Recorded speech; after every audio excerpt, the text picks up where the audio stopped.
Your money में आज हमारा फोकस है इंश्योरेंस पर और दर्शकों के सवालों के जवाब देने के लिए हमारे साथ है अपनापैसा.com के फाउंडर और सीईओ हर्ष रुंगटा। स्वागत है आपका सर। शुरुआत करते हैं हमारे सवाल जवाब के सिलसिले के साथ और हमारे पहले दर्शक हमारे साथ हैं जलंधर से एच.एस. बदवाल। मिस्टर बदवाल। हेलो, बताइए क्या है आपका सवाल? सर मेरा सवाल जो है वो टर्म इंश्योरेंस को रिलेटेड है। I am 39 years of age, I am a doctor by profession and a non smoker. तो मैंने कई पॉलिसी को स्टडी किया है, तो I have narrowed down to LIC and SBI life. तो LIC का मेरी एज पे 1 करोड़ का कवर लेने के लिए प्रीमियम है अराउंड 64,000 और SBI लाइफ का प्रीमियम है अबाउट 42,000 एंड SBI लाइफ में 50 lakhs का एक्सीडेंटल डेथ कवर भी है in addition to the cover of 1 crore. So my question is के द प्रीमियम ऑफ LIC जो है वो काफी ज्यादा है as compare to other companies. तो क्योंकि इस टर्म प्लान में वापस कुछ नहीं मिलता है at there is no maturity, तो you don't feel like paying more, but at the same time the LIC claims कि उनकी जो प्रीमियम ये पेड रेशो है in the case of death, that is one of the highest among all the companies. 99% claims are paid by LIC, whereas this ratio is probably there for other companies जो इनके हैं players. जी, तो आप मुझे क्या advice देंगे? क्या कहेंगे मिस्टर रुंगटा, इनको कम प्रीमियम वाला प्लान लेना चाहिए? तो क्लियरली आई थिंक बदवाल जी ने बहुत ही इम्पोर्टेंट सवाल उठाया कि टर्म प्लान बहुत ही सिंपल प्लान है जी। अगर जिसने इंश्योरेंस लिया है उसकी उस टेन्योर में अगर डेथ हो जाती है तो उनकी फैमिली वालों को पैसा मिलता है, वरना टेन्योर खत्म हो गया, पैसे भी आपके खत्म हो गए, कुछ चीज़ वापस नहीं मिलती। तो प्योर रिस्क प्लान है, तो ऑब्वियसली जितना सस्ता होगा उतना अच्छा होगा।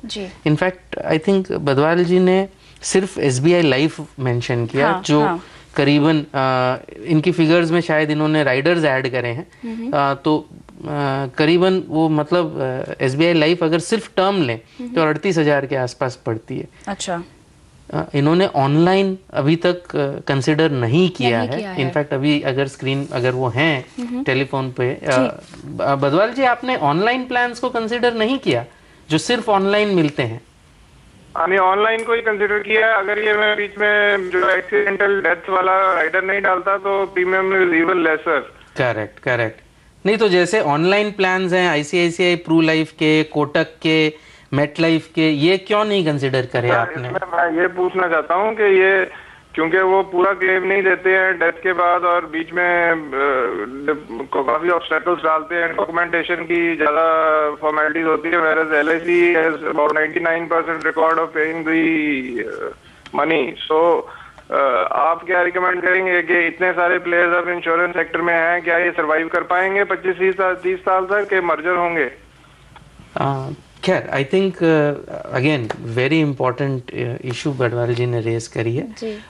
तो दो तरीके, एक तो जो क्लेम रेशो इन्होंने डेथ क्लेम का रेशो इंडीड LIC का काफ़ी हाई है रिलेटिवली जो दूसरी कंपनीज है उनका जो डेथ क्लेम का, इसको रेप्यूडिएशन रेशो कहते हैं कि कितने डेथ क्लेम हुए, अगर 100 डेथ क्लेम हुए उसमें से कितने परसेंटेज का पेमेंट हुआ। तो दूसरों का कम है, LIC का ज़्यादा है। ये IRDA के गिवन डेटा है।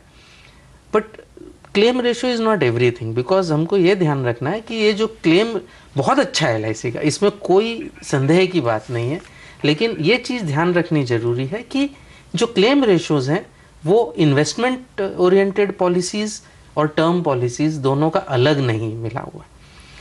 पुरानी कंपनियों के क्लेम रेशियोज बेटर होते हैं, तो LIC कई सालों से जिनका बहुत बड़ा बेस होता है उनके क्लेम रेशियो बेटर होते हैं, बिकॉज स्टैटिस्टिकली रेलेवेंट हो जाते हैं क्लेम्स। जब कम क्लेम होते हैं तो वो स्टैटिस्टिकली रेलेवेंट नहीं होते।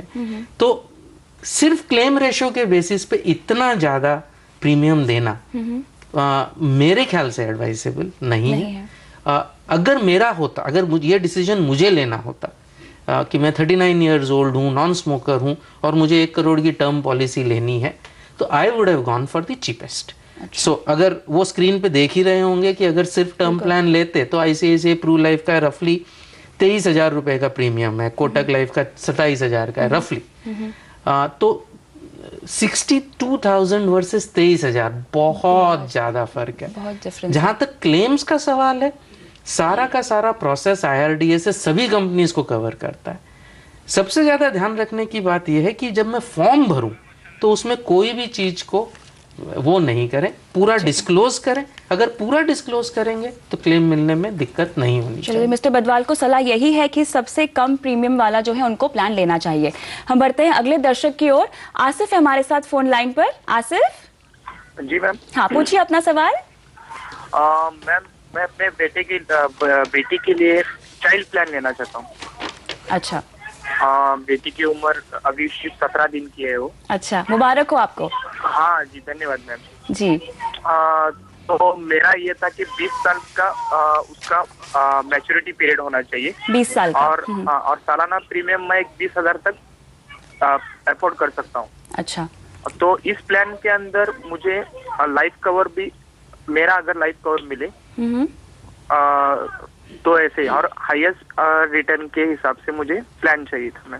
ठीक है मिस्टर रुंगटा, क्या सजेस्ट करेंगे आप? खुद का भी कवर करना चाहते हैं और साथ में बच्चे के लिए भी प्लान चाहते हैं? तो आई थिंक अगेन सबसे पहला ये है कि इतनी जल्दी सोचा इन्होंने, ये बहुत अच्छा किया। Exactly. चाइल्ड अभी इतना छोटा है जी। जितनी जल्दी आप अपने गोल के लिए सेविंग करना चालू करते हैं उतना बेटर आपके लिए है। हमारी अपना पैसा में यही सलाह होती है कि आप अपना इन्वेस्टमेंट रिक्वायरमेंट और इंश्योरेंस रिक्वायरमेंट दोनों को अलग कीजिए। इंश्योरेंस बहुत जरूरी है, बट टर्म इंश्योरेंस लें, सस्ती होती है। जितना करीबन आपके जो इनकम है उसका करीबन 10 गुना या even 12 Guna, depending on other things, but रफली रूल ऑफ द थंब करीबन 10 गुना कम से कम आपकी इनकम का आपका टर्म इंश्योरेंस होना चाहिए। okay. उसके बाद जो पैसे आपको सेव करने हैं वो depending on your existing assets कैसे लगे हुए हैं। लेकिन अगर 20 साल के गोल के लिए सेव करना है तो आप थोड़े अग्रेसिव हो सकते हैं। क्लियरली आप इक्विटीज में इन्वेस्ट करें। okay. और म्यूचुअल फंड बेस्ट रूट है एक आम कंज्यूमर के लिए। अच्छा। और डाइवर्सिफाइड इक्विटी में इन्वेस्ट करें। थोड़ी सी कम रिस्क लेना चाहते हैं तो इंडेक्स फंड्स में इन्वेस्ट करें, या काटें उसको, थोड़ा सा इंडेक्स फंड्स में, थोड़ा सा डाइवर्सिफाइड फंड्स में, थोड़ा स्मॉल कैप में भी करें। लेकिन ओवरऑल आप सेग्रीगेट करिए इंश्योरेंस और इन्वेस्टमेंट को। इंश्योरेंस पूरी टर्म इंश्योरेंस लीजिए जितनी रिक्वायरमेंट है, बाकी के पैसों से म्यूचुअल फंड में थोड़ा थोड़ा आप लगाइए। ठीक है, तो आप सजेस्ट करते हैं कि इक्विटी में इन्वेस्ट करना चाहिए और साथ में SIP भी बेहतरीन ऑप्शन होगा इनके लिए? बिल्कुल। हेलो। हाँ जी, अपना सवाल पूछिए विजय। हाँ मैडम, एक्चुअली क्या था, मैंने एक पॉलिसी, मुझे पेंशन पॉलिसी चाहिए जी, जिसका minimum maturity after age of 55 year more than 50 lakh rupees होना चाहिए कम से कम।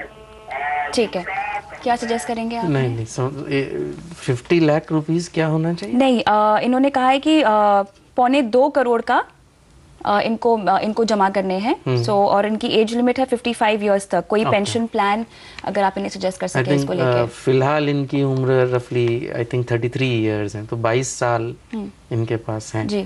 सो कई तरीके से कर सकते हैं ये। 2 पार्ट्स हैं, एक तो जब पैसा जमा कर रहे हैं और फिर जब उस पेंशन की कोई भी चीज खरीदेंगे, मतलब इमीडिएट पेंशन शुरू होगा। जमा करते समय सारे ऑप्शंस इनके पास अवेलेबल हैं। ये चाहे तो इंश्योरेंस कंपनी से पेंशन प्लान्स ले सकते हैं जो यूलिप बेस्ड हो, चाहे ट्रेडिशनल भी ले सकते हैं। NPS का जो नेशनल पेंशन स्कीम है उसमें भी जमा करा सकते हैं पैसा, या फिर म्यूचुअल फंड में भी जमा कर सकते हैं। तीनों और चारों जो भी जिसमें भी जमा करना चाहें जमा कर सकते हैं। हमारी सलाह यही है कि चूंकि टाइम बहुत है इनके पास, 22 साल का समय है, he can go for mutual funds to the extend इनको डिडक्शन लेना है ATC के तहत, वहाँ तक मेरे ख्याल से नेशनल पेंशन प्लान में करना चाहिए।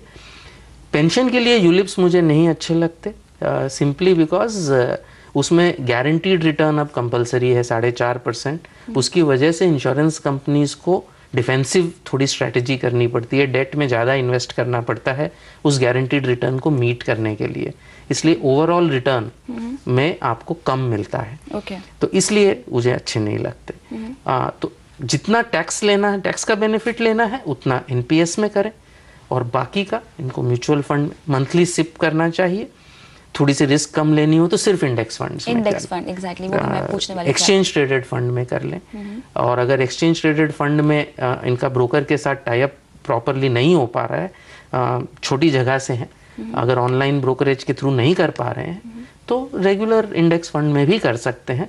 बहुत समय है इनके पास। तो अगर 12 से 14% का भी रिटर्न पकड़े, इंडेक्स ने ज़्यादा रिटर्न दिया है 10 सालों में, लेकिन 12 से 14% का भी रिटर्न पकड़े तो अगर मंथली सीपीए 8,200 से 11,200 के आसपास, अगर 8 से 11,000 रुपये प्रति महीने बचाएंगे तो इनको जो है 1.5 करोड़ रुपए का जो अमाउंट है वो मिल जाएगा। चलिए, तो विजय आपको ब्रॉडली जो है म्यूचुअल फंड और इंडेक्स फंड में ही इन्वेस्टमेंट करना चाहिए। बढ़ते हैं अगले सवाल की ओर, जो कि एक ईमेल है। सनी ने हमें ईमेल किया है, इनकी उम्र 24 साल है और 2 साल बाद इनकी शादी है। इसके लिए इन्हें 2 साल बाद करीब 6 लाख रुपए चाहिए और कौन सा प्लान अच्छा होगा ये जानना चाहते हैं। इसके अलावा सनी एक ट्रेडिशनल लाइफ इंश्योरेंस पॉलिसी भी लेना चाहते हैं, तो किस कंपनी की पॉलिसी अच्छी रहेगी। और फिलहाल सनी के पास 3 यूलिप हैं, 2 LIC के और एक ICICI प्रूडेंशियल के, जिनमें ये सालाना 36,000 रुपए प्रीमियम भरते हैं। सनी की मंथली सैलरी जो है 25,000 रुपए है। क्या सजेस्ट करेंगे आप इन्हें? वेल, इनको फाइनेंशियल एडवाइजर नहीं चाहिए, इनको जादूगर चाहिए। इन्होंने कहा है कि सालाना मंथली इनकी इनकम 25,000 है, 2 साल में 6 लाख रुपए चाहिए। तो पहली बात तो 2 साल में पैसे चाहिए, यानी रिस्क नहीं ले सकते, बिल्कुल नहीं। इनको डेट में ही इन्वेस्ट करना पड़ेगा, इक्विटीज में एडवाइजेबल नहीं है। डेट में 2 साल के लिए रिकरिंग डिपॉजिट भी अगर करेंगे या और भी कोई करेंगे तो 7-7.5% इनको ब्याज मिलेगा। तो 6 लाख जमा करने के लिए लिटरली इनको मेरे ख्याल से 22 या 23,000 रुपये प्रति माह रिकरिंग डिपॉजिट में डालना पड़ेगा। तो इतना पैसा तो इनके पास है नहीं, क्योंकि ऑलरेडी ये 4-4,500 रुपये तो डाल ही रहे हैं दूसरी इंश्योरेंस यूलिप्स में, और घर का खर्चा भी लग ही रहा होगा। तो ऑब्वियसली 6 लाख पॉसिबल नहीं है separately without taking risk, and risk is not advisable. 2 साल के लिए equity is just not advisable. तो क्लियरली इनको अपना जो गोल है इसको कम करना होगा। कोई जादुई छड़ी तो है नहीं कि वो मिल जाए।